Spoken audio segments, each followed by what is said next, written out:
मौजूद है। सारा मजमा हाथ उठाकर बोलो सुभान अल्लाह, और जोर से बोल दो सुभान अल्लाह, और जोर से बोलो सुभान अल्लाह। माशाअल्लाह, गौर से सुन लो। अल्लाह अल्लाह। मिशकात शरीफ, जोर से बोलो मिशकात शरीफ, जिल्दे अव्वल, किताबुल ईमान, बाबुल एहतिसाम, सफा नंबर 30 की हदीस सुनो।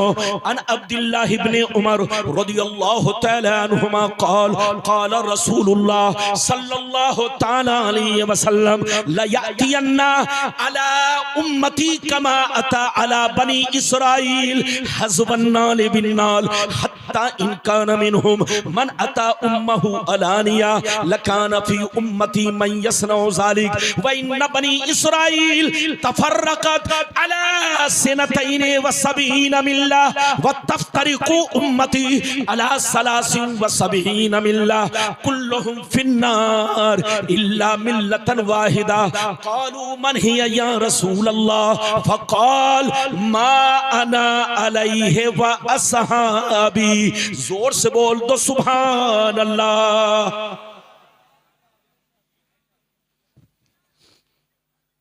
इजाजत है? अरे जोर से बोलो इजाजत है। इजाजत है तो इस हदीस का मतलब सुनिए। ज्यादा से ज्यादा 10 मिनट आपके सामने रहूंगा ताकि आप लोग घबराए नहीं। जब तक दिल लगे उतना ही खिताब करना चाहिए। इजाजत है? मेरी तरफ देखिए। बहुत शानदार हदीस सुना दी। मतलब सुनिए, यह हदीस बहुत मशहूर है, लेकिन आप लोगों ने एक टुकड़ा सुना था।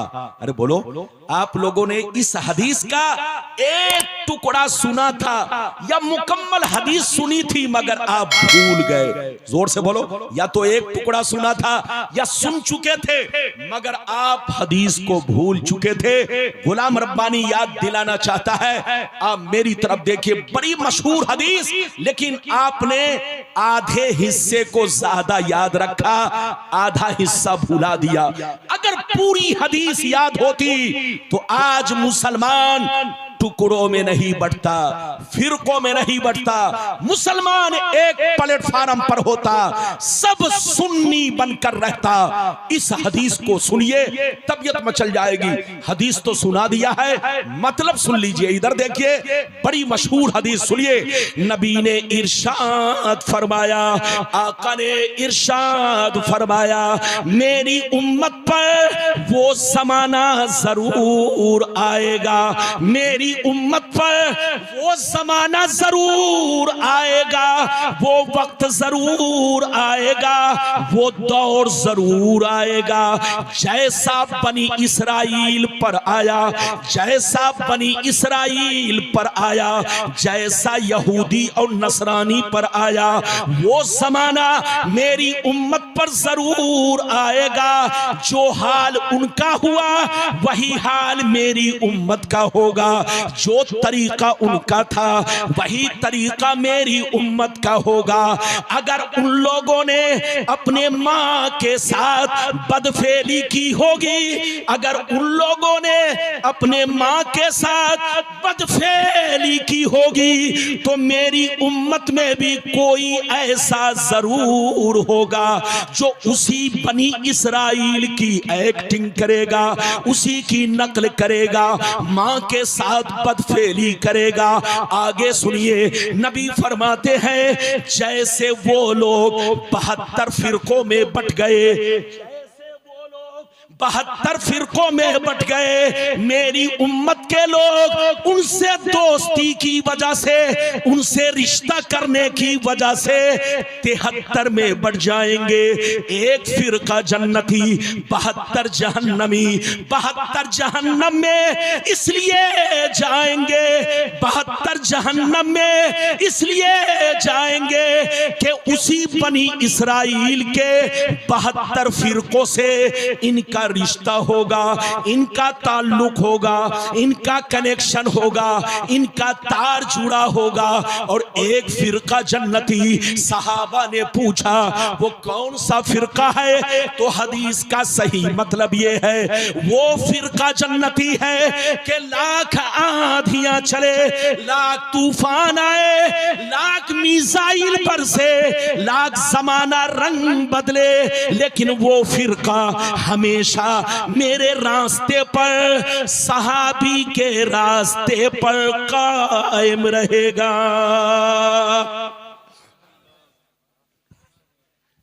इस हदीस को आप लोग सुन चुके, हम समझ रहे हैं कि आप लोग आधा समझ गए, आधा नहीं समझे। तो मैं 5 मिनट में फिर समझा दूं, लेकिन ऐसे नहीं समझाऊंगा। हाथ उठाकर बोलो सुभान अल्लाह, और जोर से बोलो, मेरी तरफ देखो।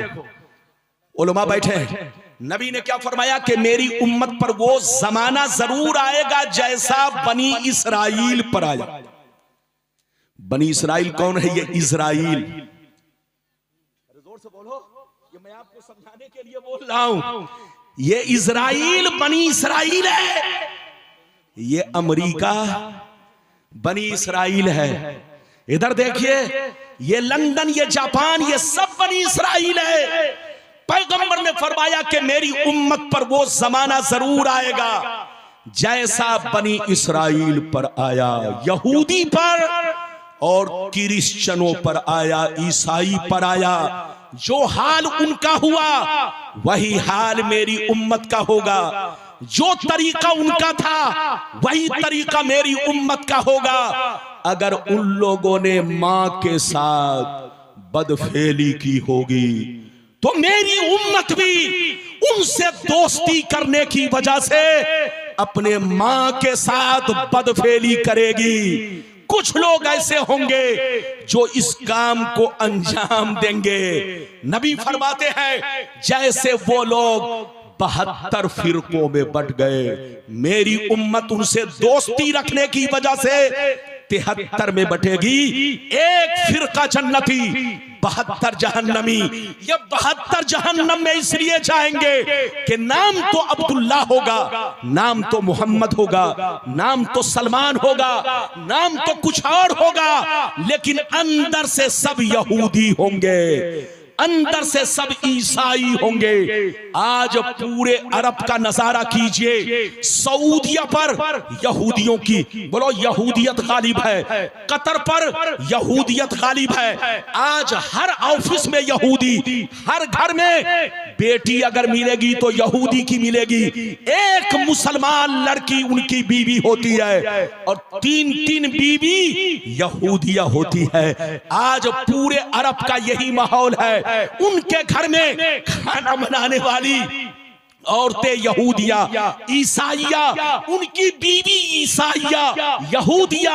अगर 4 बीवी किसी के पास है तो 1 मुस्लिम है, 3 ईसाइया है, 3 यहूदिया है। तो आप सीने पर हाथ रखकर बताओ कि जिस औरत जिसकी बीवी यहूदिया हो, उसके पेट से जो बच्चा पैदा होगा उसकी मां कौन होगी? जोर से बोलो, यहूदिया।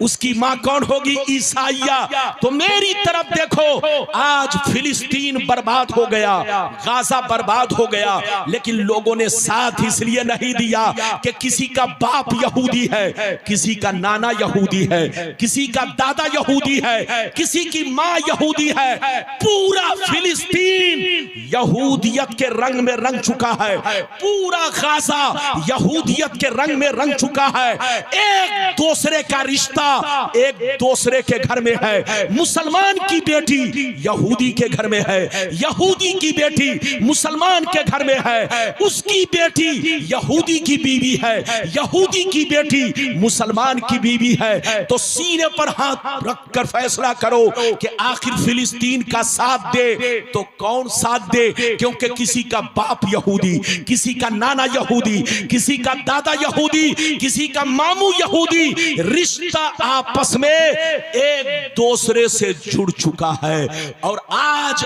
अरब की तबाही की वजह, अरब जो बर्बाद हो रहा है, बर्बादी की वजह यही है। आपके कुरान ने कहा, या अय्युहल्लज़ीना आमनू ला तत्तखिज़ुल यहूद वन नसारा औलिया बादुहुम औलिया बाद व मन यतवल्लहुम मिनकुम। ये रब ने फरमाया, आई ईमान वालो, यहूद और नसारा से दोस्ती मत करो, रिश्ता मत करो। ये आपस में दोस्त है, यहूदी नसरानी के दोस्त है, नसरानी यहूदी के दोस्त है। जो इनसे दोस्ती करेगा वो भी उन्हीं में से है। आज पूरी दुनिया में जो मुसलमान बर्बाद हुआ, बर्बादी के पीछे यहूदियों का हाथ है। आज जो पूरी दुनिया में मुसलमान टुकड़ों में बटा, टुकड़ा होने के पीछे यहूदियों का हाथ है। इधर देखो, आज पूरा अरब खजाने से भरा हुआ है। अरे जोर से बोलो, अल्लाह का सारा खजाना अरब में मौजूद है। पेट्रोल अरब में मौजूद है, सोना अरब में मौजूद है, जवाहरात अरब में मौजूद है, डीजल सब बोलो, डीजल सब मौजूद है। कुदरत के सारे खजाने अरब में मौजूद है। लेकिन आज अरब बर्बाद इसलिए ये है कि अरब का मुसलमान 50 साल पीछे वाला मुसलमान नहीं है।